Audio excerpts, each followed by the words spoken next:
Quand je vois tous ces arbres qui vont terminer en bois de chauffage, ça me fait mal au cœur.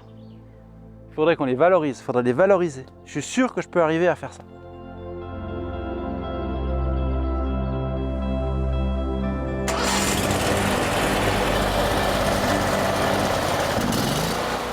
Forcément que j'arriverai à scier mes planches en forêt directement sur place. Et je me suis dit, je vais fabriquer une scie à ruban horizontale pour transformer justement ces grumes en plateau. En laissant le sol intact, ce qu'il y a autour intact, vraiment on est en harmonie avec ce qu'il y a autour de moi. Sortir ce bois qui a été valorisé, donc mon temps il est valorisé aussi. Ça vaut la peine de prendre le temps de faire ça à la main. Et je me suis dit, je vais fabriquer une machine qui correspond à cette demande. Et en bois, bien sûr, je suis menuisier. Donc je l'ai fait entièrement en bois et elle est belle pour ça aussi. C'est une machine qui est en bois, donc qui coûte pas très cher à réparer, qui est légère, tout se transporte à la main. Et puis c'est écolo, c'est beau, c'est écolo, c'est rentable. Ce projet, je l'ai appelé projet ici. C'est simple. Scier du bois local, ici, le bois d'ici. Et c'est l'action de scier des halets, de le faire avec du low-tech, ça fonctionne.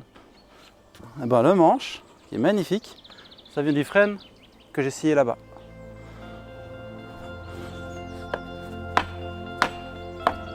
Du coup, avec mon système, ou comme moi je le fais, je peux sortir des plateaux jusqu'à 1,20 m de large, avec des veines incroyables, des veines qui ont plus de courbes, avec plus de nœuds, avec plus de défauts. Je trouve ça beau, j'aime bien le bois qui parle, qui a une histoire à raconter.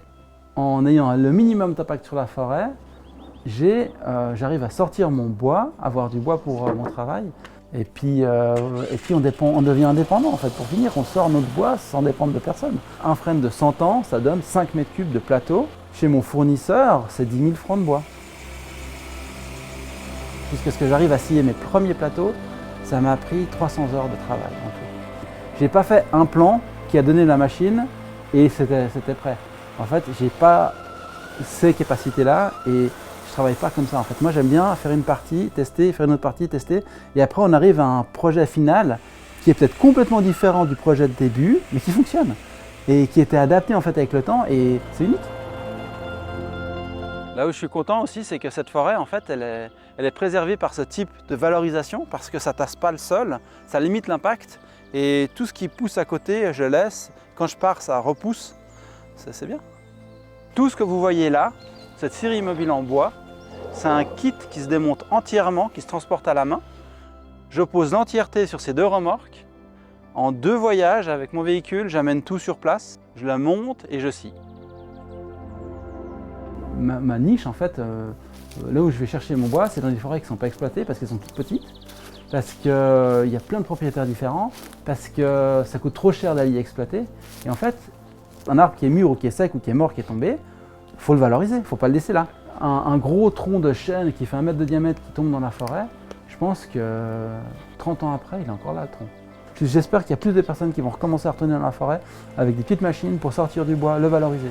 On s'occupe d'une forêt, elle vit mieux, elle vit plus longtemps, elle se développe, elle grandit, elle stocke plus de CO2, etc., etc. Trop cool, ça va être des beaux plateaux. Ces plateaux, ils sont magnifiques, ils ont une veine qui est incroyable. Je vais pouvoir en faire des tas de meubles. Je ne pourrais pas trouver ça chez un fournisseur parce qu'ils ne vont pas scier des diamètres comme ça avec ces particularités. Ça a une histoire aussi, ça part de la forêt. J'ai vu l'arbre tomber, je l'ai valorisé sur place, en respect avec tout ce qu'il y avait autour, et je vais en faire un meuble local. Je suis assez content de moi là. La nature, en fait, si on donne de l'attention à la nature, elle nous le rend x10. Elle est généreuse, la nature.